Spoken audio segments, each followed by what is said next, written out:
Here's a detailed 695-word continuation of Part 1. The morning sun streams through the courthouse windows as Assistant U.S. Attorney Sarah Mitchell rushes through security, her business casual attire drawing a few curious glances.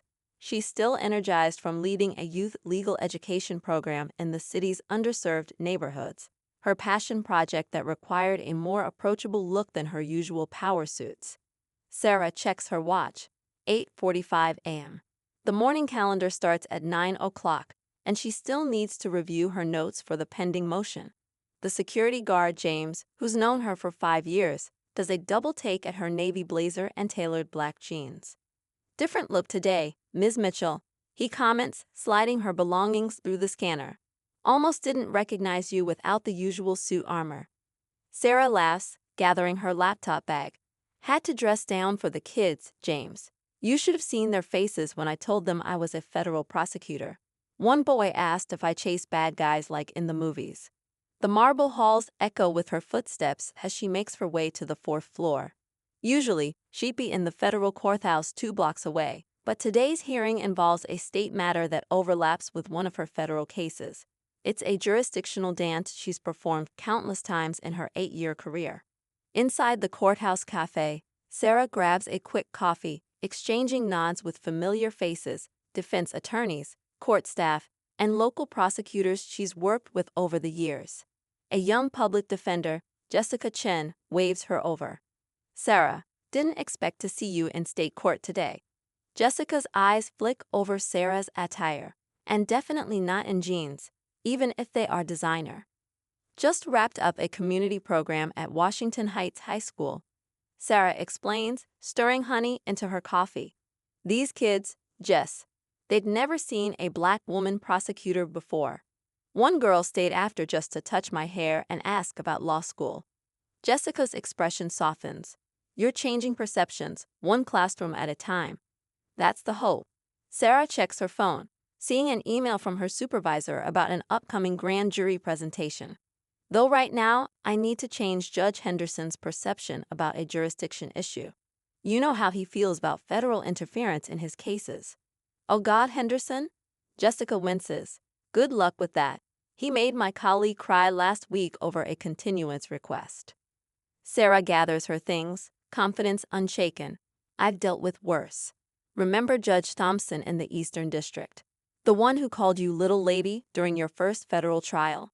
Until I won that Rithio case and he had to say counsel through gritted teeth." Sarah grins, remembering the victory. Sometimes you have to earn respect the hard way. The elevator doors open to the 4th floor, already buzzing with morning activity. Legal assistants scurry between offices, arms full of files. A court reporter wheels her stenotype machine toward courtroom 4B. The air carries the familiar mix of coffee, anxiety, and furniture polish that Sarah associates with every courthouse she's ever worked in. Outside 4B, Sarah finds a quiet corner to review her notes. The motion is straightforward. She needs to explain why a state drug possession charge should be dismissed in favor of the larger federal trafficking investigation. It's the kind of procedural matter she could argue in her sleep. Still, something feels off today. Maybe it's the absence of her usual court attire, or maybe it's the lingering emotional high from connecting with those high school students. One girl's words replay in her mind. "Miss Mitchell, I didn't know we could be lawyers too." Sarah straightens her blazer and touches the small gold scales of justice pin on her lapel.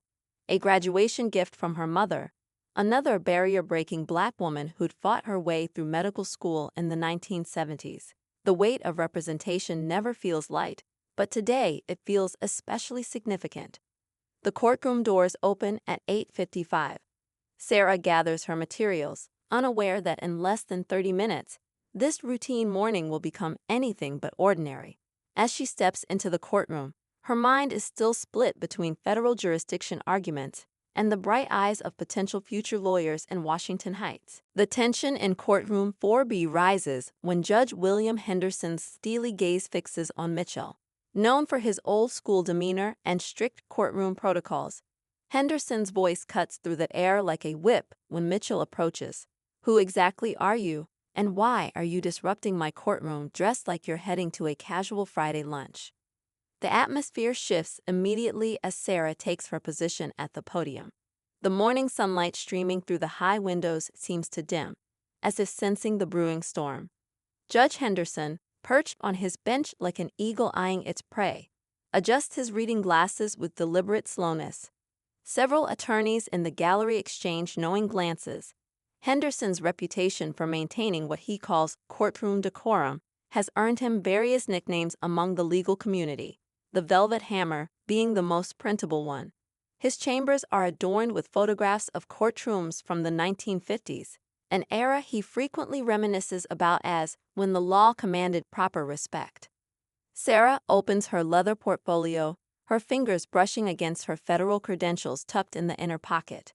"Good morning, Your Honor.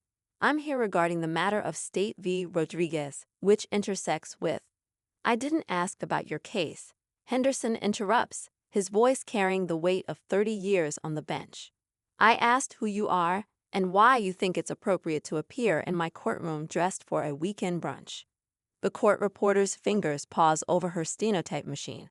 The bailiff, who has served with Henderson for over a decade, subtly shifts his weight, a telltale sign to regular attendees that things are about to get interesting.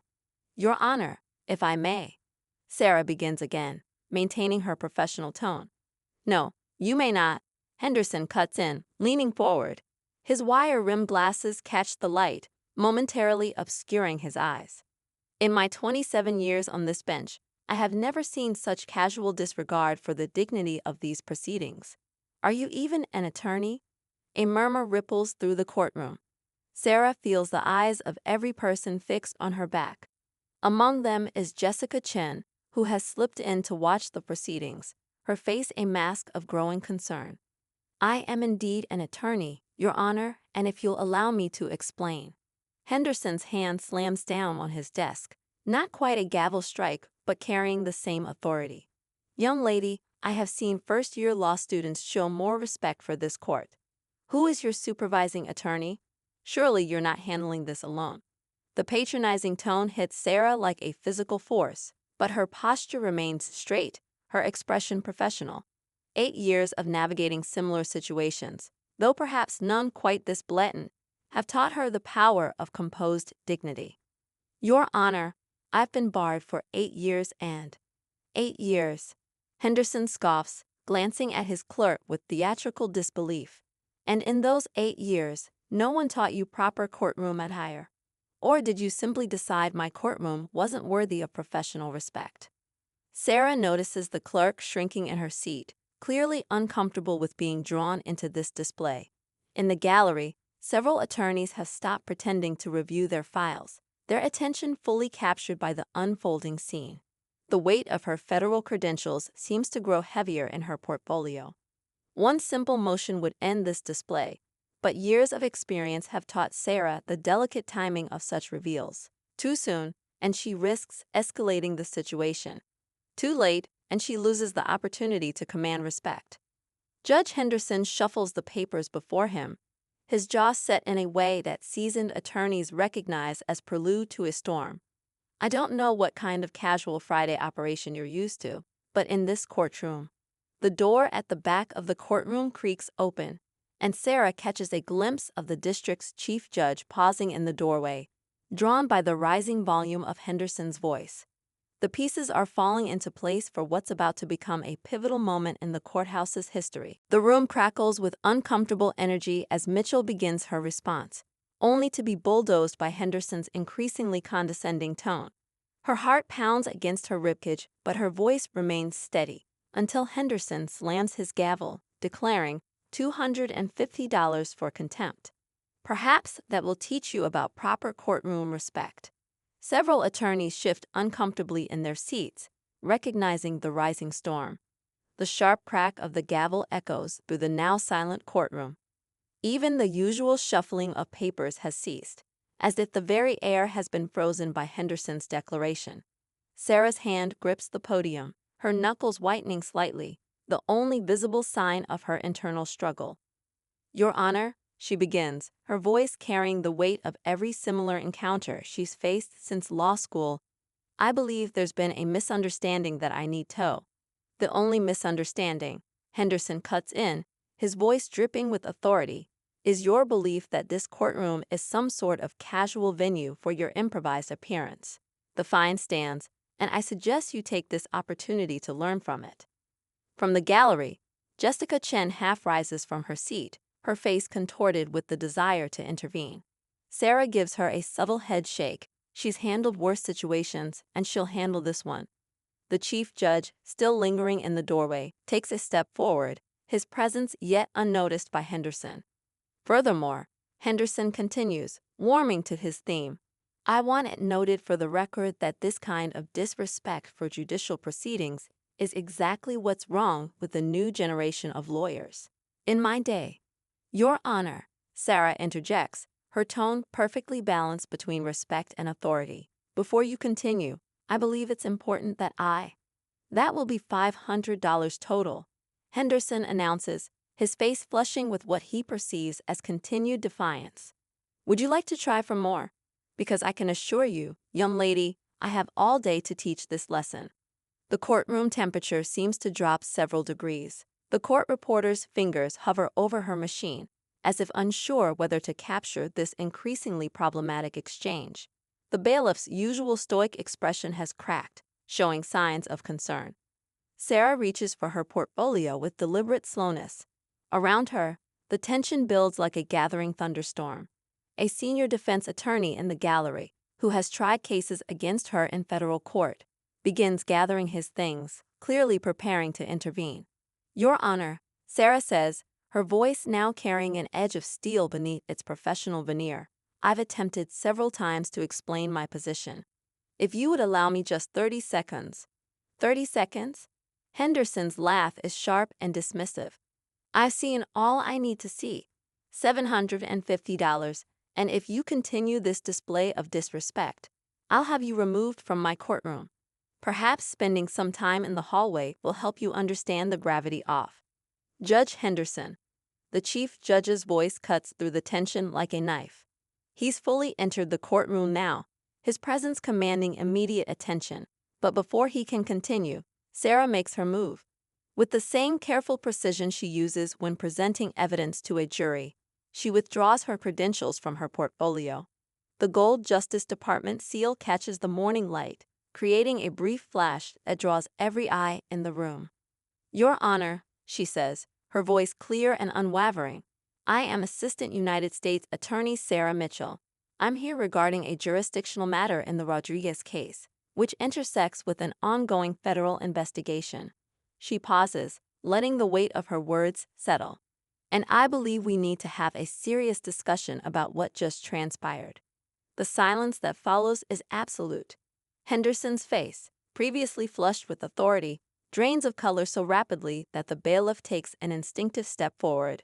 The chief judge, still standing at the back of the courtroom, crosses his arms and waits. In this frozen moment, Sarah maintains her professional demeanor, though inside, she's cataloging every detail for the report she knows she'll have to write later.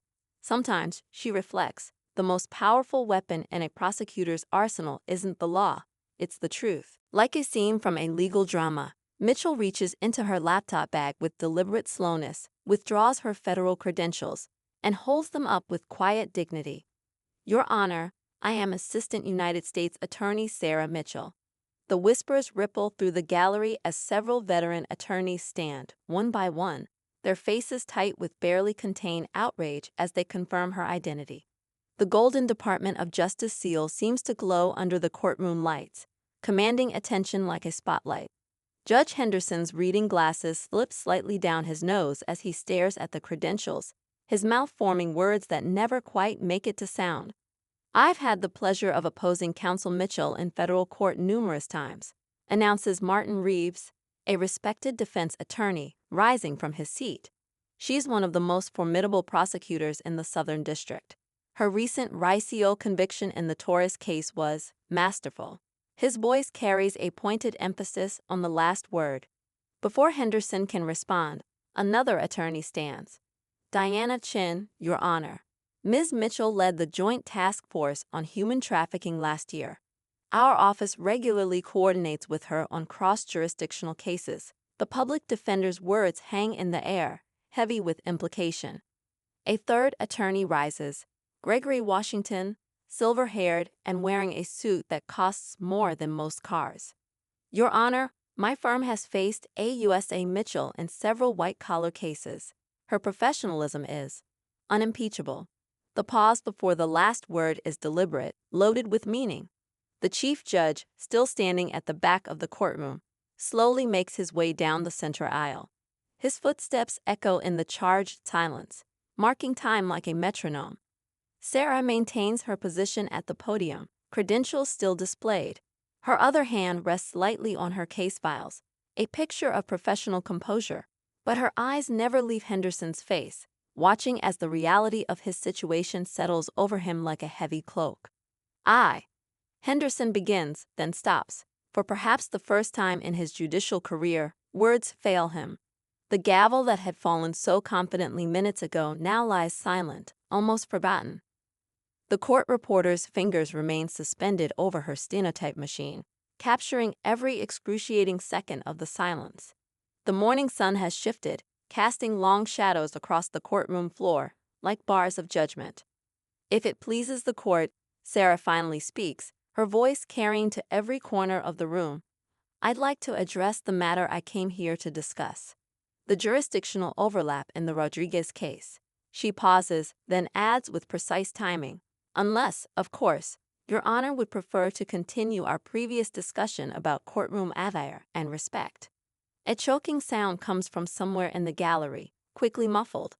The bailiff suddenly becomes very interested in straightening papers that don't need straightening.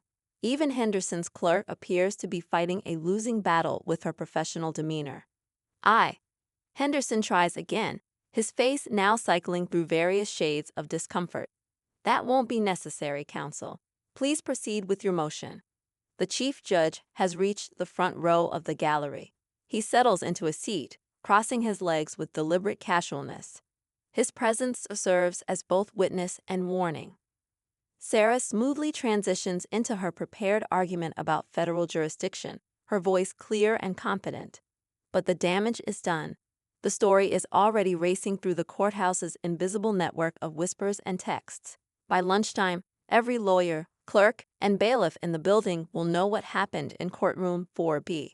As she presents her motion, Sarah notices small details, how Henderson won't quite meet her eyes, how the other attorneys in the room are watching with a mixture of respect and vindication, how the morning light has shifted from harsh to subtle, as if the very universe is adjusting its testimony. The credentials remain on the podium throughout her presentation, no longer necessary, but serving as a silent reminder that respect, like justice, should be blind to appearances. The color drains from Henderson's face as realization dawns. The mighty gavel that had crashed down moments ago now lies silent as the judge grapples with his monumental error.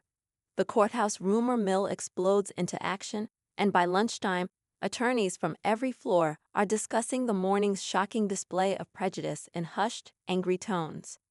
Sarah concludes her jurisdictional argument with the same professional precision she started with, despite the electric atmosphere still charging the air. Her motion is granted.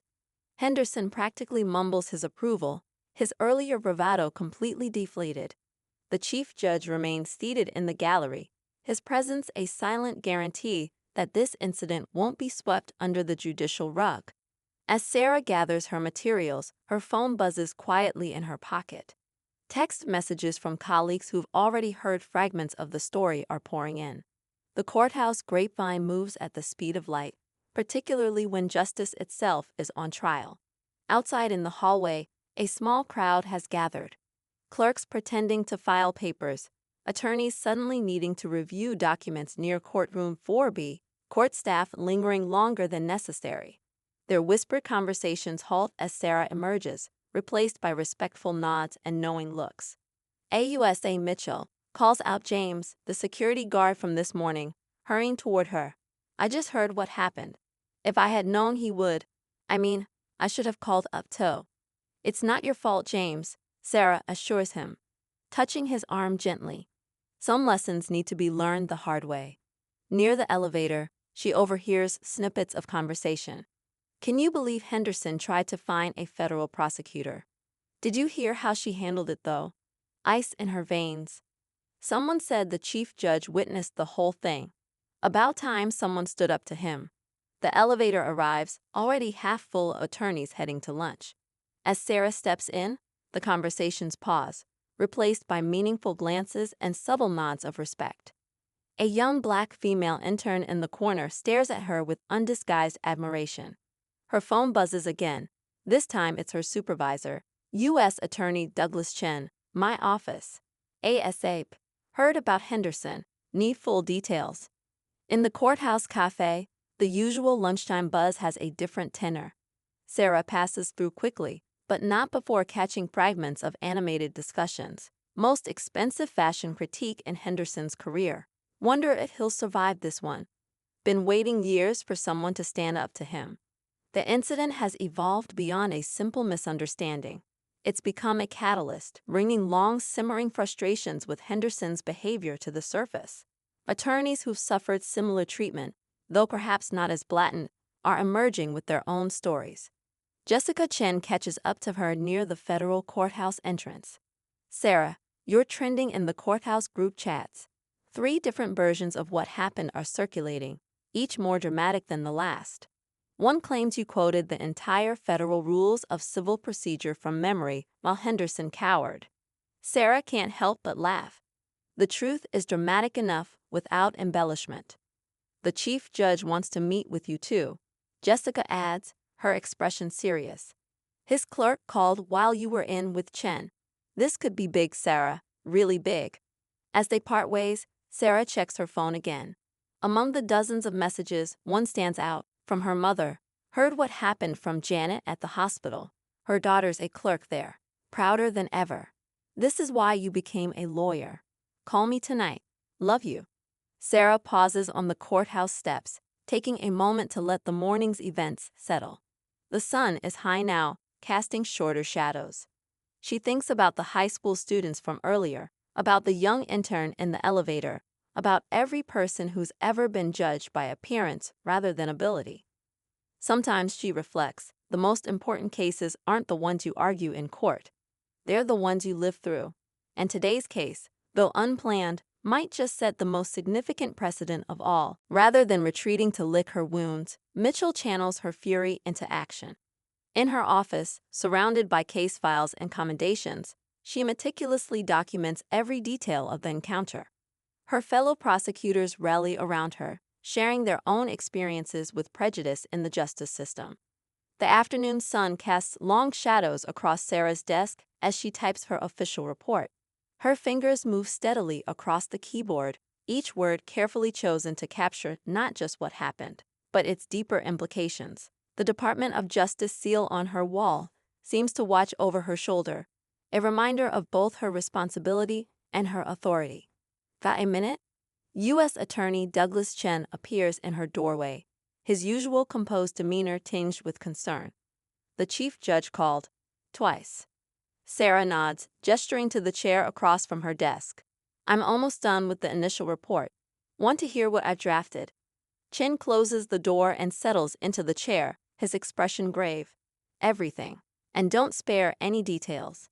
As Sarah reads her account, other prosecutors begin gathering outside her office. Word has spread through the federal building like wildfire, drawing colleagues who faced their own battles with prejudice in the legal system. The contempt fines were just the beginning, Sarah explains, scrolling through her detailed notes. It was his assumption that I couldn't possibly be an attorney, let alone a federal prosecutor. The way he spoke to me, like I was a child who'd wandered into his courtroom by mistake. Chen's jaw tightens. We've had issues with Henderson before, but this, he shakes his head. This crosses several lines. A knock at the door interrupts them. Assistant U.S. Attorney Maria Rodriguez peers in, her face flushed with anger. Sorry to interrupt, but you need to hear this.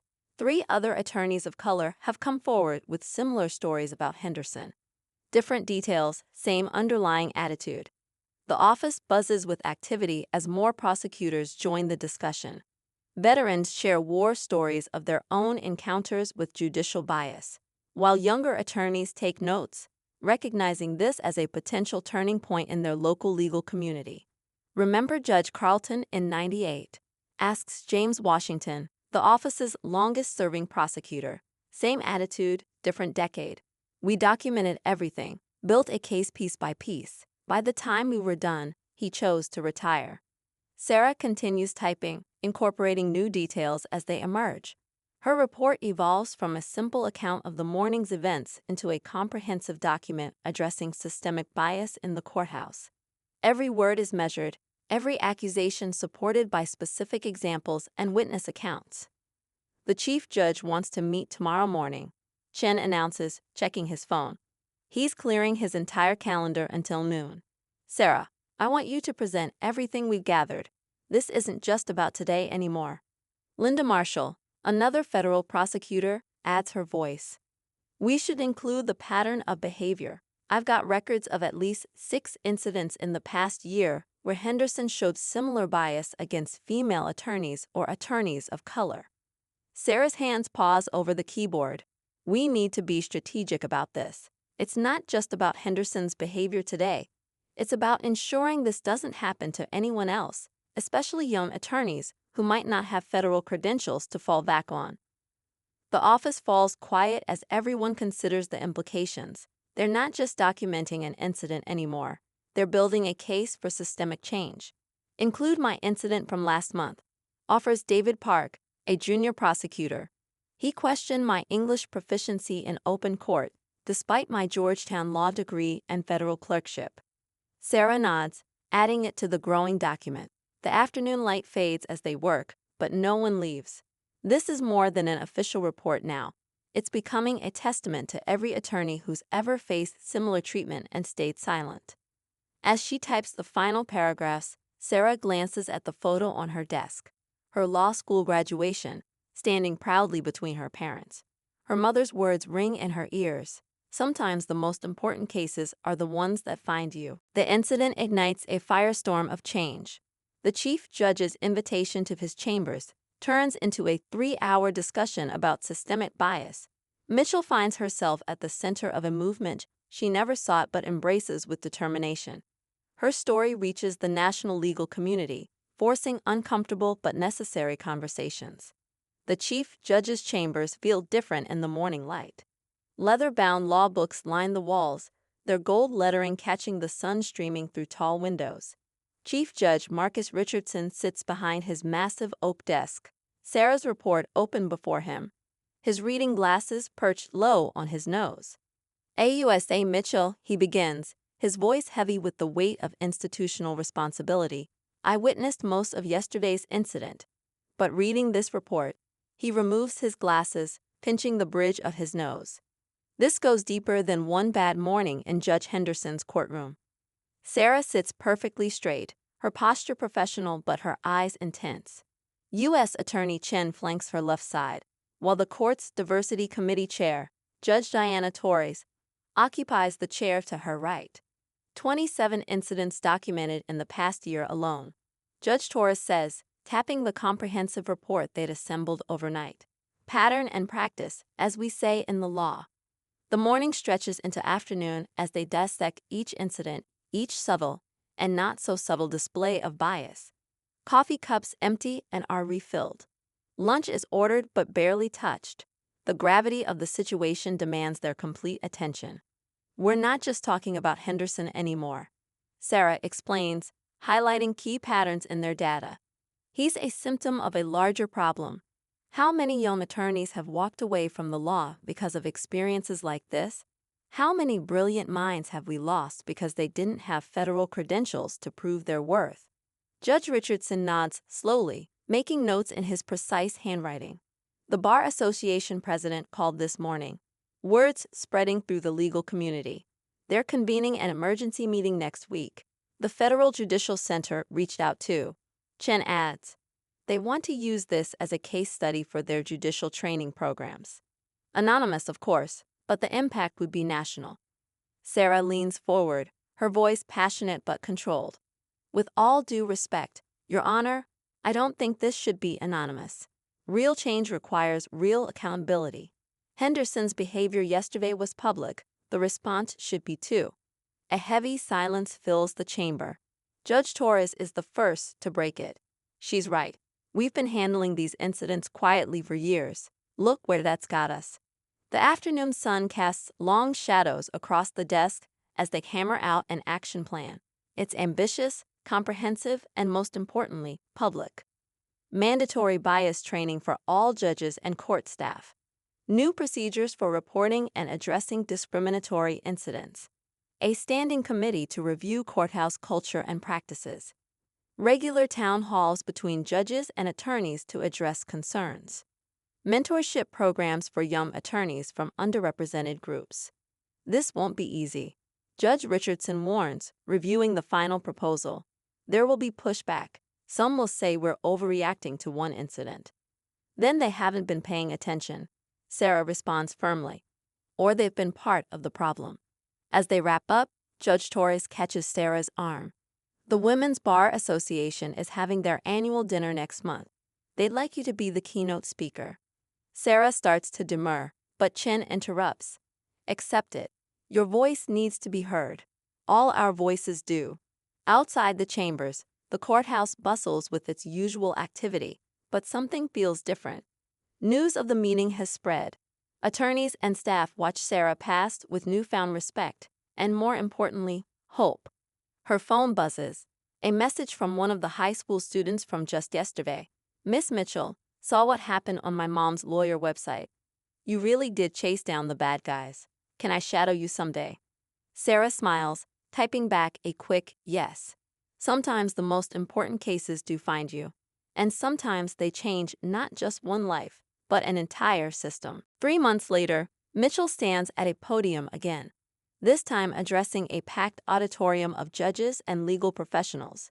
The same business casual outfit she wore that fateful day is now her deliberate choice, a silent reminder that respect is earned by character, not appearance. As she launches the district's new bias training program, she catches sight of Judge Henderson in the audience, noticeably humbled and actively taking notes. The federal courthouse's main auditorium buzzes with anticipation. Every seat is filled, with people standing along the walls. Federal judges sit shoulder to shoulder with first-year associates. Public defenders mingle with corporate lawyers. Court staff and law students occupy every available space. Sarah adjusts the microphone, her mother's gold scales of justice pin gleaming on her blazer. The same blazer from that morning 3 months ago. Her choice of attire isn't lost on the audience. The subtle messaging draws knowing smiles from many faces.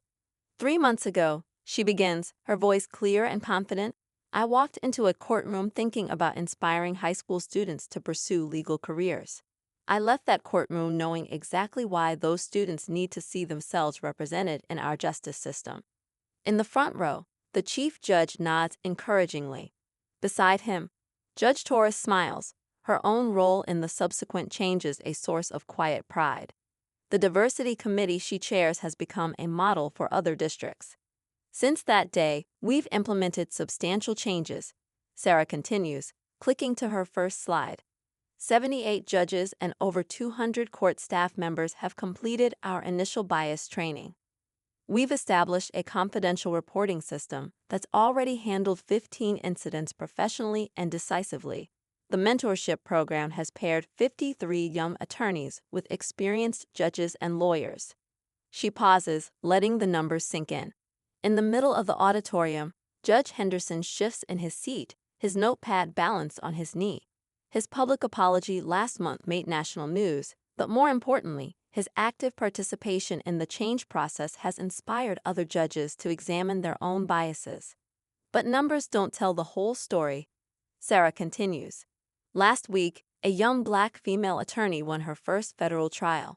She told me afterward that she wore business casual attire deliberately. That's progress. Last month, a Korean-American law student decided to pursue a federal clerkship after hearing about our mentorship program. That's progress. The audience hangs on every word. Among them, Sarah recognizes Jessica Chen, who now chairs the Bar Association's newly formed Inclusion Committee. James, the security guard, stands proudly at the back, having been promoted to head of courthouse security training. The real measure of our progress isn't in statistics or programs.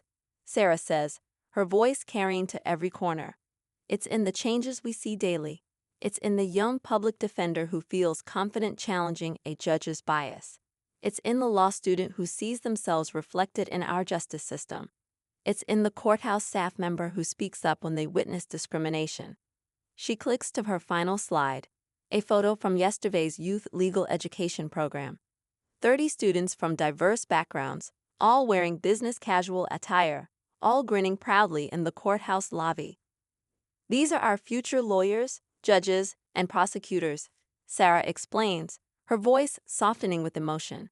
They're wearing business casual because that's what their instructor wore.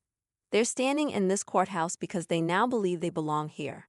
And they're smiling because, for the first time, many of them can picture themselves on either side of the bench. The applause starts slowly, then builds to a standing ovation. Judge Henderson stands too, his face showing something new, understanding, perhaps even gratitude. As Sarah steps away from the podium, she catches sight of her reflection in the auditorium's window. The same blazer, the same confidence, but something has changed. She's no longer just a federal prosecutor who stood up to bias. She's become a catalyst for change in a system that desperately needed it. Her phone buzzes, a text from her mother, watching the live stream. This is why we fight. This is how we change the world. So proud of you, baby girl.